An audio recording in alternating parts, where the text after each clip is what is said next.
We've all experienced these times in our businesses where we feel like we've massively failed. Maybe it's a project we started that didn't turn out the way we wanted or hoped for, or maybe it's getting hit by a Google update.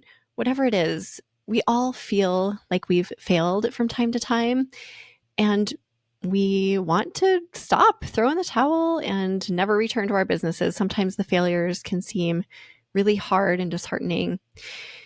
In this episode, I hosted Elo Yenis from Cooking with Elo. She is an amazing blogger friend, and I absolutely love her story because she talks about how an experiment on Instagram kind of went south and didn't turn out the way she wanted. During the experiment, she really felt like it was a huge fail. But then after the experiment was done and she had some time to sort through things in her mind, she saw that the experiment, the failure, quotes around that word, was actually a necessary lesson for her in her journey and got her to where she is today. Her story is just through and through encouraging. I hope you listen to it and I hope you pull away massive inspiration. I would love to start, if you wouldn't mind, just telling us a little bit about your amazing blog, Cooking with Elo. Yes. Oh my gosh, I feel it has evolved so much over the years. So I started the food blog 5 years ago at the very beginning of 2020. And at the time, it was gluten-free, lactose-free, because I have been allergic to dairy my entire life and was diagnosed with a gluten intolerance when I was 16. And over the years, it evolved into gluten-free, plant-based. And now it is, it changed very recently. And now I'm doing plant-based meal prep. Everything is still naturally gluten-free, but since I'm not doing a lot of baking, there isn't a huge emphasis on that. But yeah. Right. Yeah.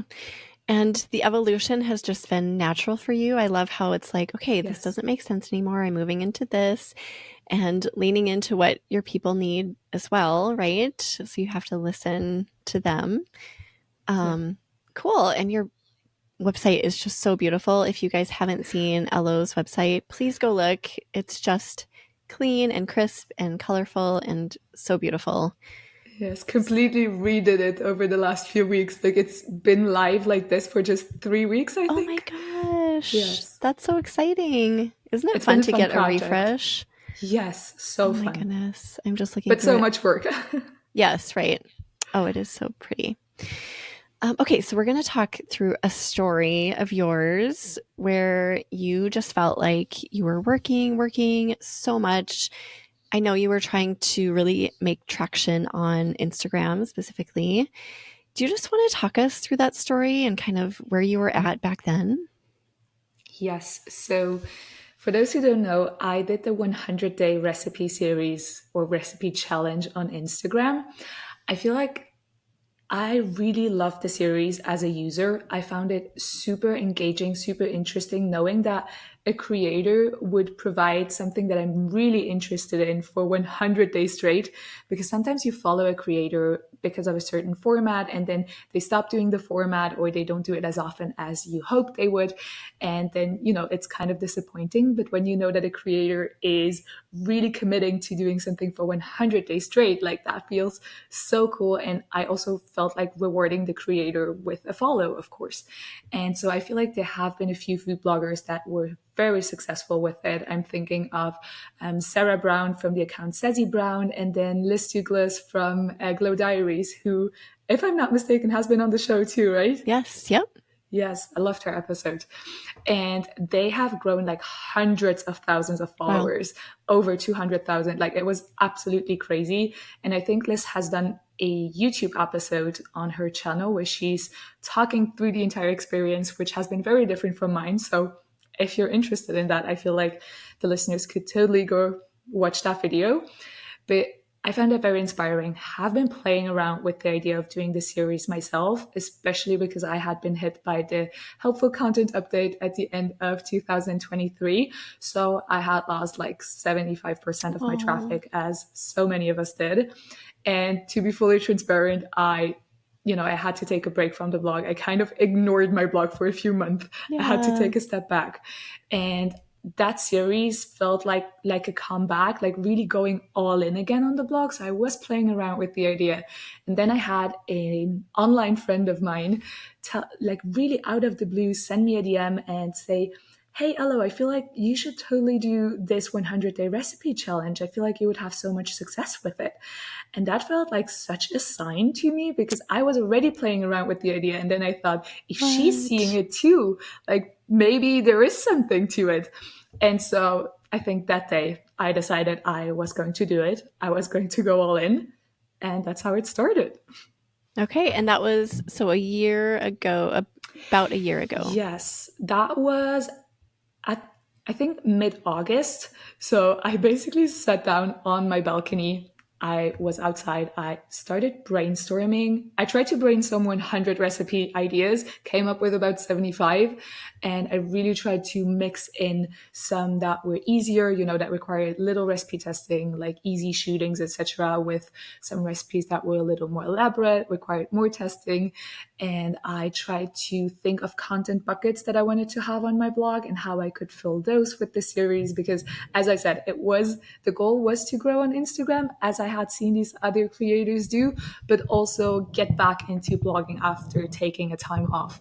So really try to think about those buckets, try to do some keyword research as well, and then also look at the recipes that I already had on the blog that could, fit the series, and maybe decide on a few that could need an update, which I did go and look back, and I ended up posting 31 videos or recipes that were already existing. Okay. But Megan, you know me, I'm like a true type A person. And in true Elo fashion, I really had to, of course, redo the entire blog post, redo the entire Yeah. photos, and then redo the video. So, of course, that was still kind of a lot of work. Yeah. But I had my Excel sheet. I was ready to get started. Love an Excel sheet. And by the way, I use that Excel sheet to track my work the entire time. I don't know if you know about this. I feel like I only recently learned to use this, but they have smart chips in Google Excel, like in Excel sheets. And it basically lets you track the progress of a project, just like you can do in Asana or ClickUp. What? Yes, I love that, because I have the app on my phone and then I have it on my computer. And I was able to always, like, whenever I had an idea come up, I could just add it into my Excel sheet. Or if I was, as I was moving along, if I had shot the recipe, written the recipe, edited the photos, I could just like click that into those little smart chips. And that was so helpful. Okay, that is a little piece of gold. Thank you. I just wrote it Yeah. down. I'm going to look into that. Had no idea. Of course, leave it to Elo to know that. I mean, it doesn't surprise me. Yeah. Okay, so for these 100 days, so this was 100 consecutive days. Hmm. Okay, and it was solely on Instagram, but based on recipes from the blog. Yeah. So every day I was sharing a reel that had a ManyChat automation to one of the recipes that was on the blog. So basically, every day I was posting a reel and a blog post that had that ManyChat automation linking the two. And then I was sharing a newsletter 2 times a week on top of that. Whoa. Whoa. Yeah. Okay. So much work. How much were you working during this period? So I was basically filming about 3 days a week. And so video and photos. And then I was writing the blog post about 3 days a week. And then there was always the Sunday where I would catch up on any work that didn't get done. And that was always more than I anticipated. And, sometimes you test a recipe, you think you're going to be fine with just testing it 2 times, but then it takes 4 times or five Yeah. times. And those were the ones that you don't necessarily plan in. So I was working 7 days a week. I was working 14 to 15 hours a day, Oh my which is gosh. not a flex. Like, I hope everyone understands that this is really not a flex. The thing is, as I told you, I started the series mid-August. I published the first blog post in Reel on September 1st, and I had a 2-week holiday planned mid-September.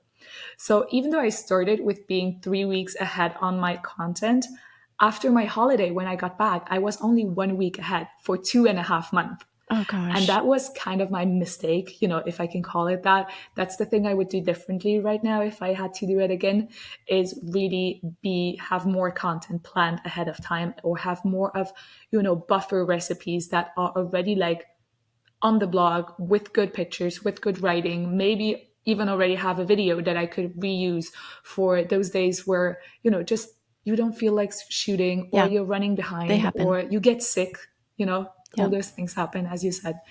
So yeah, it was a crazy time, but Oh I my knew it gosh. was limited in time. I knew it was those 3 months. It did end up affecting me in January and February, but I knew it was limited.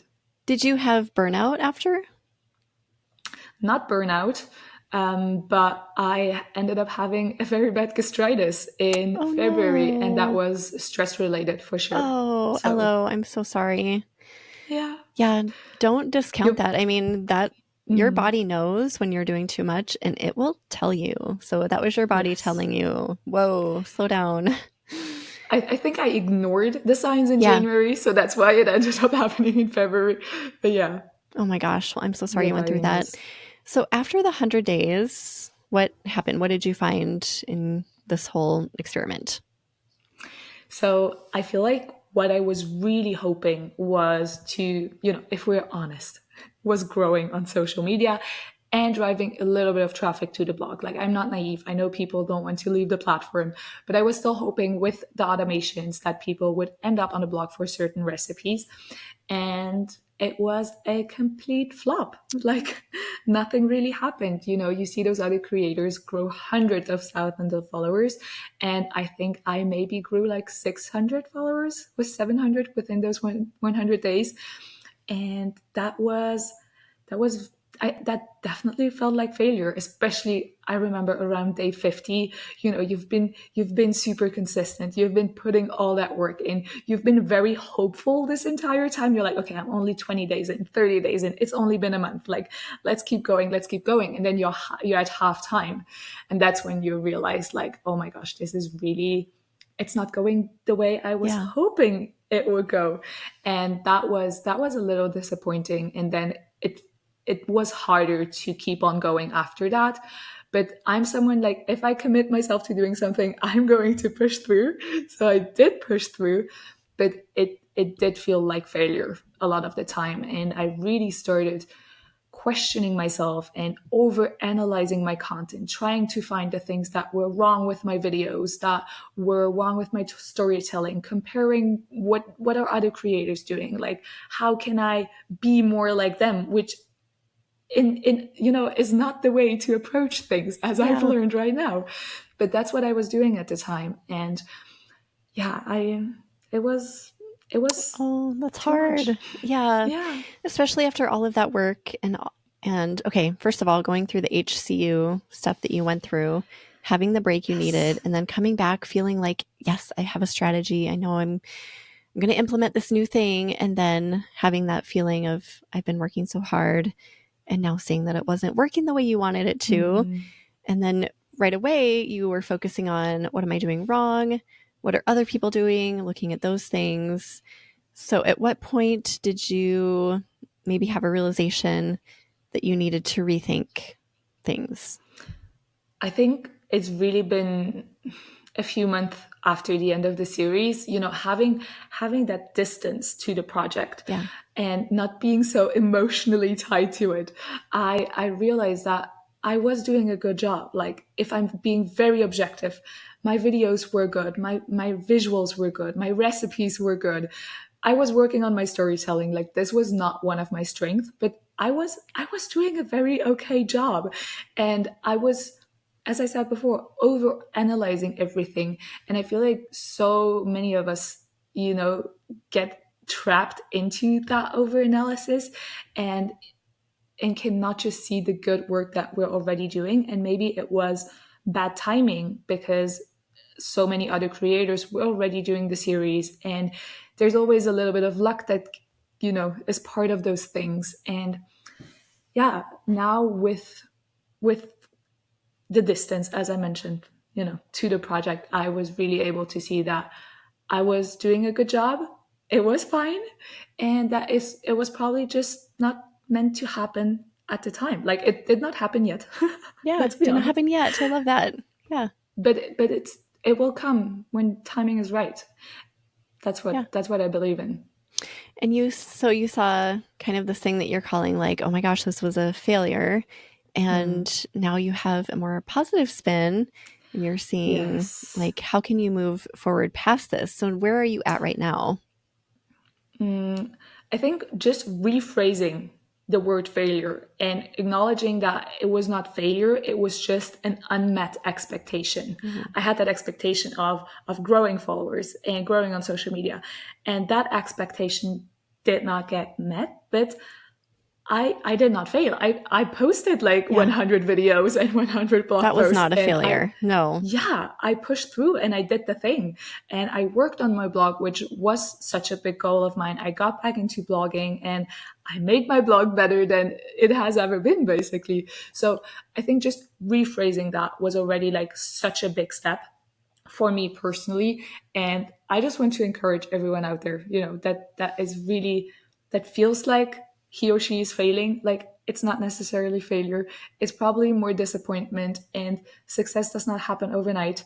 And sometimes it's better if things take time, because you have more time to experiment and you have more time to fail, quote unquote, but in front of like maybe 50 or 100 people and not in front of a Yeah. massive audience. Right. And so maybe it's actually a gift, and we Yeah. we should just like acknowledge that we're doing the best we can, and just being consistent is already like such a big part and such a big win. Yeah. So I think that's where I am today, and really just trying to stay positive, be in the gain, as I learned from you, Megan, right Oh, from the book, yes. The Gap and the Gain. Yes. Oh gosh.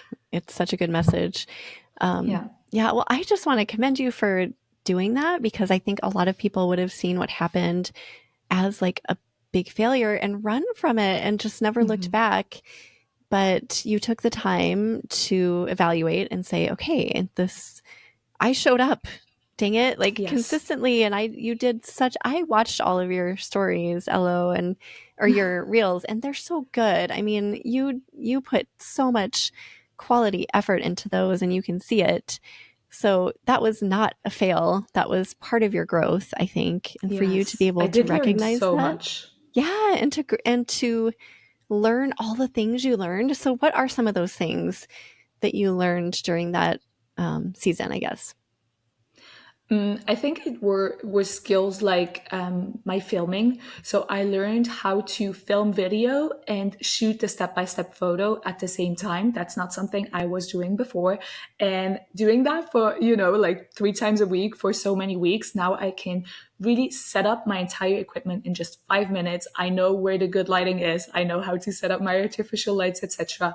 And that already is like such a big win. And it also saves you so much time when you can do video and photo at the same time. Yeah. Then I learned so much about editing. I feel like I can edit within like a video within 15 to 20 minutes now, Oh, that's just because amazing. I've done it so often. But I mean, not, like the huge edits with like text overlays, Sure. photo overlays, and sound animations as we see nowadays. But it's really like those super quick edits. I was filming my video, and then on the same day, I was trying to take like 5 minutes and do a very rough edit of the thing I had just cut, because otherwise you have so many little clips in your phone, and Yeah. it feels like so much work to get started. And Yeah. now I already had like those mini videos that were already partly edited, and then I just had to go in, finish Oh, the that's edits, and smart. that was super helpful. And it's still the way I do it today. So That's so smart. Yeah. yes. Then I worked on my storytelling. I feel like that was the biggest challenge for me. It's not really part of my personality. It's something that I find very difficult, but has become such a big part of what you have to do on social media. Yeah. And so just working on that for 100 days straight, and something that's uncomfortable and that you don't like doing is hard, but it's also very, yeah, very fulfilling when you see the difference. I remember when I was doing my first voiceovers for the series, it felt like my voice always sounded different in every video, Hmm. so there was no consistency. And now I go under my blanket on my couch to have like the best possible sound. Apparently it makes the sound so much better, and Are it, you it actually serious? does. Under a blanket? Yes. I've never heard Yes. that. You have to try Oh it. my gosh. Okay, why have Yeah. I never heard of this? It just makes it, what does it do to your voice? It's more like it blocks out any echo, etc. Okay. Like it makes it soundproof, like in a sound studio kind of. Crazy. Or what's even better than that is going under a blanket in your car, because your car is such a small space. What? People are Yes. like, what is that lady doing in her car? That is so weird. I had forgotten about that, but I was so many times I was going into my car to record the Oh my voiceovers. gosh, you are committed. That is Yes. okay. I'm going to try that next time going under a blanket. Yes, and then you tell me Yes, how I it will goes. report back. That's But yeah, so. but now I'm under my blanket, and then I almost lay down on the couch. It's more of like a relaxed position. It's not. I'm just trying to be relaxed and not putting in as much effort, and then my voice just always sounds the same now, and Oh, that's amazing. that's huge, right? And then, but I think what was so hard is that at the time during while I was doing the series was that the voiceover part was always the last thing you had to do. So you had to put out the blog post to be able to do the many chat automation, to put out the reel. And so often I ended up recording the voiceover like just 30 minutes before the reel was going live. And since it was the most challenging part, having the least amount of time for it was Mm, probably not the best idea, but it's just the way that it ended up being. And that's fine. As I said, like I worked on it for 100 days straight. Like I probably would never have done that if it wasn't for that series. So right. that was that was good. So talk about your storytelling a little bit. So how do you tell your stories in your reels now versus then? What I mean, obviously you were talking about the consistency in your voice and all of that, but is there anything else that changed? I think that's something I'm currently trying to change. So I've also been a little less active on Instagram because of that. I'm trying to find my voice. What I have recently discovered through my business coaching is that I'm more of that teacher archetype. And I feel like that's something that I really want to, put into my videos, really come from that teacher voice and not that storyteller voice. I feel like that already makes such a Hmm. big difference for me just in the way that I approach things. Yeah. And because, you don't have like a super fun story to tell for every single recipe. Like it's not your grandma's recipe or your sister's recipe and you have a fun story to tell about it. At least I don't. But if I can tell you why this little hack is going to make this recipe so much faster, or why I use frozen ingredients in this recipe instead of fresh, or why I use a certain tool. Like there are so many little things that I can teach you through my videos. I think that's really the way I'm going to move forward with. Okay. And that's something that obviously gets refined over time as you do it more Yes. like you did for 100 consecutive days and you're continuing to do it. You just get the hang of it more, right? So sometimes it takes that Yes. repetition. Definitely. Yeah. And it's not okay. So for you, it's storytelling. For other people, this could be something entirely different. They could be working on Yes. a completely different aspect of being on Instagram or a completely different platform, right? So it could be photography or any skill that we need to develop to be better in our businesses. So for you, it's this. For others, I mean, I think anyone can fill in the blank with something. So I just wanted to point that out so people weren't like, well, my storytelling is good, so I don't need to listen. No, like you have something that you need to improve. So learn. Yes, and that repetition Yeah, really helps you right.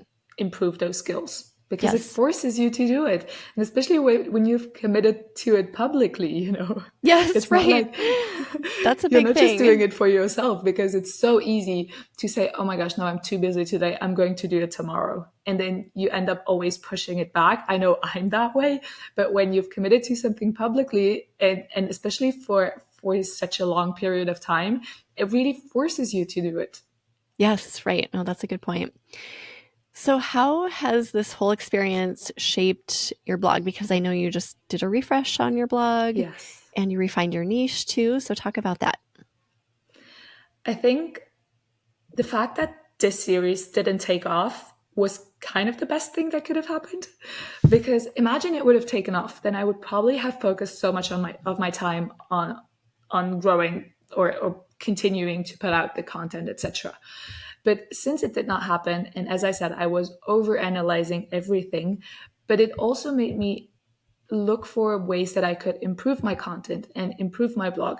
And what I realized is that my niche was still not 100% me.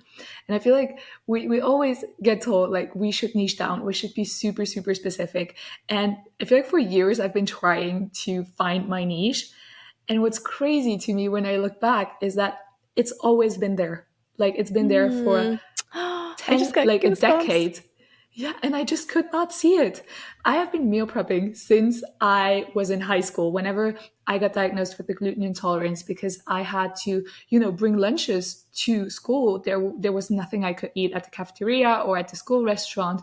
And so I started bringing my lunches, and that really evolved into an entire system when I went to university and then my master's degree. And then I ended up going the self-employed route right after graduating. So I started freelancing, and I thought I would have all the time in the world to cook fresh every day for lunch and dinner. Of course, like that did not happen. I was busier than ever, kind of. But that really forced me to, that skill that I had, to really use it and to refine the system. And I realized that this was actually a gift that I had when I started talking to some of my friends, because to me, it had always been so intuitive. It has felt easy. As I said, I'm like super type A, super organized. So meal prepping was like, it felt easy to me. Yeah. But then I started talking to some of my friends, especially as we all started working and, adulting and all the things. And they were telling me how like they were super overwhelmed with meal planning, meal prepping, how I was doing it, like which recipes were good for meal prep, etc. And then there was also this plant-based aspect. I had started eating more and more plant-based. Like I'm not vegan, but I would say I eat about 80% plant-based. And so bringing that into meal prep, because I feel like it's so easy to find like the chicken meal prep Yeah. recipes and the meat meal prep recipes, but there were a lot less plant-based alternatives. And so when I realized that, and then when I really looked at what worked on my account before the 100-day recipe series, it was those meal prep reels What? that I was doing. And I had all the expertise. And the more I was talking to people about it, the more I realized like how qualified I actually was. Because as I said, to me, it was just like the most natural thing in the world. And so I started writing all those guides for my blog, like how to start meal prepping, how to meal prep for the week, like my exact 8-step rundown, 15 tips I wish I had known before I started meal prepping, best glass meal prep containers, of course, like including all of the keywords, but really writing down everything I know about meal prepping. And then I deleted hundreds of recipes on my blog. Oh, That was so scary. And then what was even scarier was deleting my categories. I deleted about 80% of my categories to create new ones that fit that meal prep purpose. It sure. was not just dinners and appetizers and sides. Now it was breakfast meal prep and lunch meal prep and dinner meal prep and snack meal prep. So that everything completely changed. But I feel like the blog is better than ever because of it. And I have these entire guides and supportive content that were not there before, because it was so broad, and now it Yeah. feels so specific. And as I mentioned, I feel so passionate about it, but I also feel like I have so much to share and to Mm. teach, which brings me back to that teacher archetype. Yeah. Wow. So it feels like you've just gained so much clarity about Yes. yourself and what you have to offer. And I literally got goosebumps through my body when you said it was there all along. Oh my gosh, Elo, that's so crazy. Isn't it funny how it can be so obvious once the Yes. realization comes to us? But prior to that, it's like, why didn't I see it? It's like an ingrained part of you. And meal prep is not something that a lot of people like, or it doesn't come intuitively for a lot of people, myself included. I need guidance, and you are the guide. Yes. That's crazy how I, it's all come together. I feel like now it's really snowballed completely snowball. It's not just a blog anymore, it's my entire business. I Yeah. just started the second round of my meal prep group program. So it's an online 5-week program where we meet live on Zoom every Sunday at 4 p.m. and the participants get the recipes and the grocery list beforehand.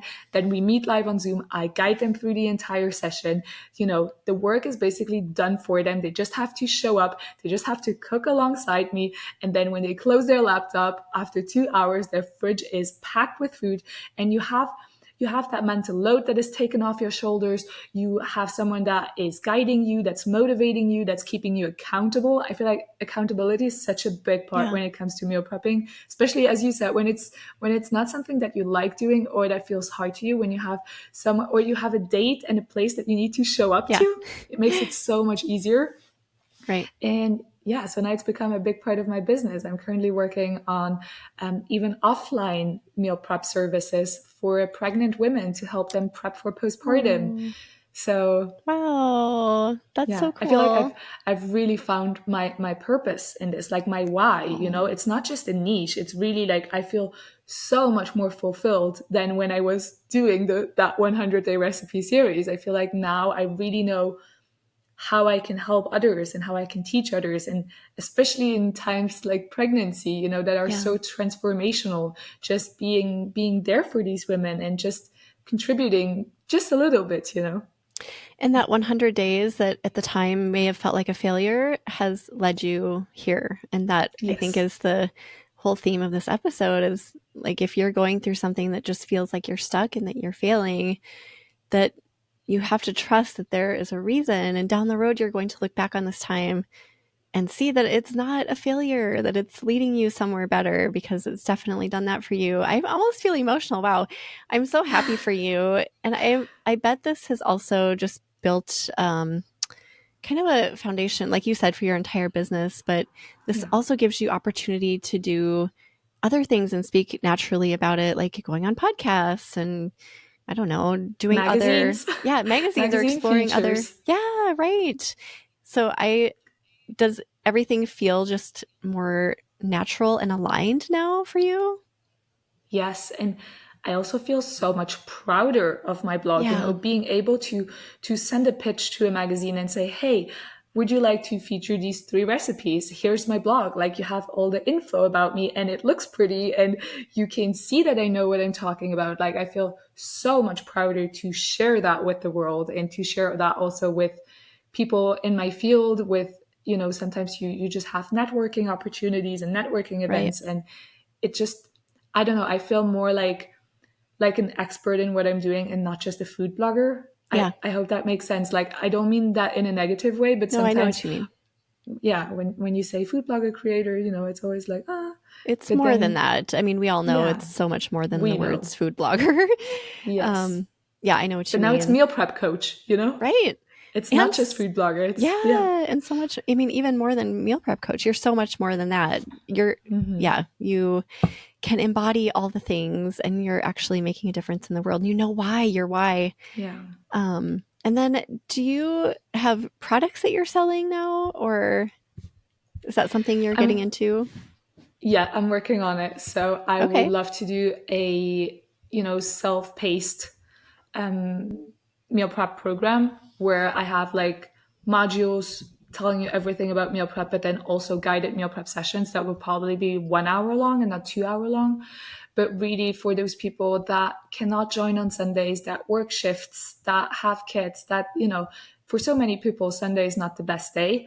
So I feel like, or I had people tell me that they were very introverted and that a group setting was not what they were looking for, but they were still hoping to benefit from everything I have to teach.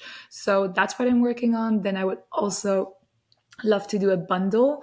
So what I'm doing right now, oh my gosh, I'm losing my voice. Oh, lots of talking here. Yes. Now, what I'm doing right now in those meal prep programs is I always share my recipes as a recipe card with step-by-step photos, kind of like HelloFresh style recipe card, Okay. if you Yeah. know what I'm Yep. talking about. And I would love to do a bundle of those, with like a Oh, breakfast meal prep yeah. bundle and then maybe like my best. one pot meal prep recipes. I would love to do a freezer meal prep something. I don't know what that format is going to be like, but right now the focus is also very much on the postpartum meal prep. Yeah. And that is such a need too. I mean, I feel like people, that's a time in life when people generally feel depleted and stretched and not having the capacity to do like Yes. meals and meal prep is like out of their scope. So I think that is such a not only a natural fit for you, but such a help in this world for something that's Hmm. really important. Um, Yes. okay, cool. I am so inspired by this. And then I was going to ask you if somebody were talking to you and they were kind of relaying a story, maybe it's a story like where you were a year or two ago, just like, I know there's a purpose. I know I'm meant for something. I just don't know what it is yet. What would your advice be to them? I can only talk of, like how it was for me, but I always, like deep down, I had that trust that it was going to work out. I knew it was going to take time, but like in my gut, I know that it's going to work out and it's going to be so much bigger and so much better than I can ever imagine. And I cannot necessarily explain where that trust into my project comes from, but it's just there, and just like believing in it, and yeah, trusting is really about that trust. I think if you're starting something like a food blog, some sort of project, especially if you're doing that, like you have a job and you're doing that on the side, it's really because you're super passionate about it, and trusting that that passion is enough, and that even if it takes time, it's going to work out.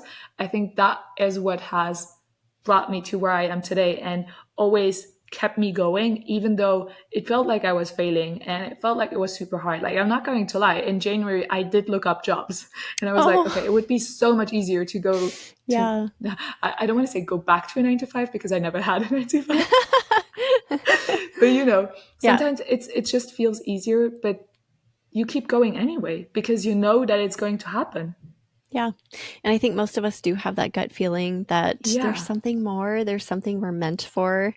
And this failure isn't actually a failure. Just keep going. And that's why we do keep going, because we've got that built in like navigational system telling us Yes. don't stop here. You're meant for something more than this. And you did that, Elo. But So I feel like we're always very impatient, or it feels yeah. like, everyone else on the internet has that overnight success.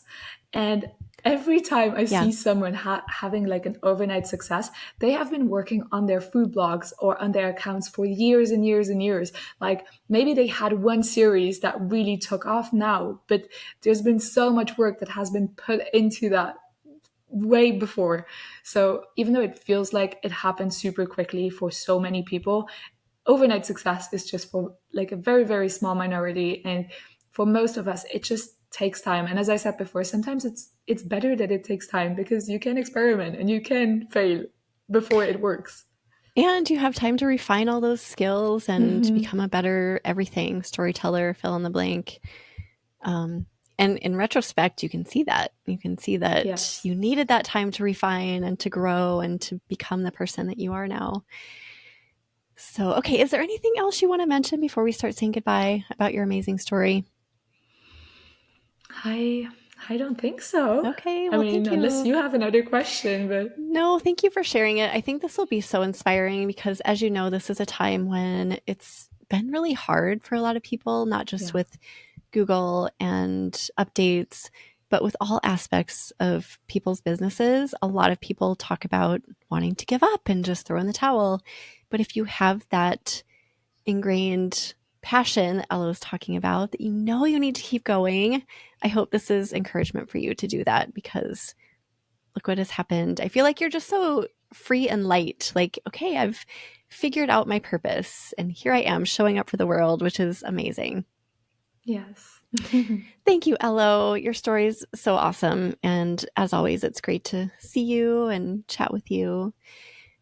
Do you have a favorite quote or words of inspiration to leave us with? Yes, I brought the book because I knew I would probably forget it. But it's The Diary of a CEO, The 33 Laws of Business and Life. Started reading it. And on page 17, there was a quote I have not forgotten since I read it. And it says, if you want to learn something, read about it. If you want to understand something, write about it. And if you want to master something, teach it. Ooh. And I feel like that really resonated with me because of all the things we've talked about. But it's so true. When you want to master a certain topic, teaching it to other people and writing down everything you know about it and explaining it in 10 different ways and, breaking it down even further and even further and even further until everyone understands it is really so powerful, especially when you're building a blog, you're building a business. So I don't know, that quote really resonated with me, and I hope it resonates with others too. I love it. Thank you so much for sharing that. We will put together another show notes page for you, Elo. And if you want to go peek at those, you can head to eatblogtalk.com/cookingwithelo2. Tell people where they can find you. And I hope you definitely go look at Elo's blog. It's so beautiful. Yeah, so it's at Cooking with Elo on every platform. Cookingwithelo.com is my blog. And yeah, even on Pinterest. I'm not on TikTok.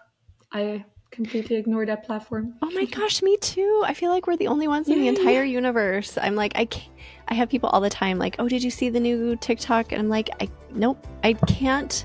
I do not have the bandwidth to go because I know it would eat up all of my time. So I don't go there. Same. And I tried posting on multiple platforms and I'm just not able to do it. So I just don't. I hear you on that. Okay, we're together. Solidarity on that one.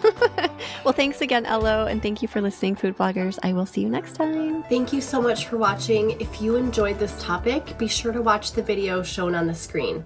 See you next time.